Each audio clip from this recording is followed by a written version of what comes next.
Id-diskorsi jew intervisti lil kap tal-Oppożizzjoni Adrian Delija jkollu kull nhar ta' Ħadd qed ifissru sensiela ta' żbalji dwar l-ekonomija, ir-riżultati u t-tmexxija tagħha. Analisti ekonomiċi li tkellmet magħhom il-Gazzetta Kulħadd qalu li Delija ma jafx kif taħdem l-ekonomija, tant l-analiżi tiegħu hija superfiċjali.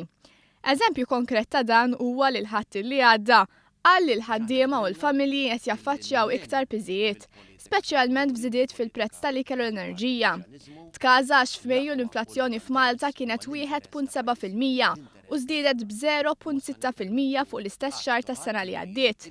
F'nifs wieħed ħadd tliet żbalji.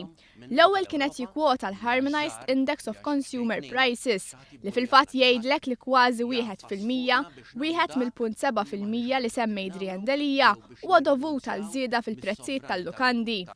Delija ma jafx il-miżura tal-inflazzjoni li jħossu l-ħaddiema hija Retail Price Index li jinħadem fuq basket ta' prodotti u servizzi li jkun smaw il-Maltin, mhux it-turisti wkoll u dak huwa t-tieni żball.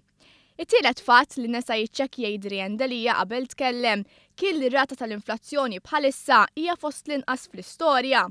L-analisti ekonomiċi sostnew kif il-kap tal-Oppożizzjoni li juri dan it-tilentaliżmu fl-analiżi tiegħu dwar l-ekonomija ma jistax ġifdat bit-tmexxija ta' pajjiż li qed jagħmel tant suċċess.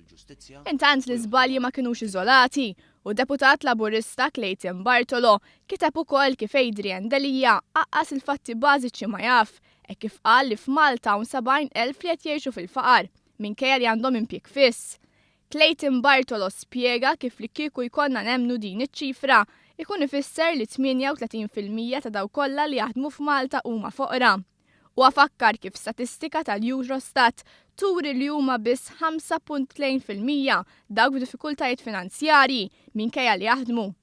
Id-deputat Clayton Bartolo tem jgħid li l-fatt li Delija għandu partit maqsum qed iwassal biex ma jkunx preparat u għal minn hekk jispiċċa jagħmel żbalji goffi bħal dawn.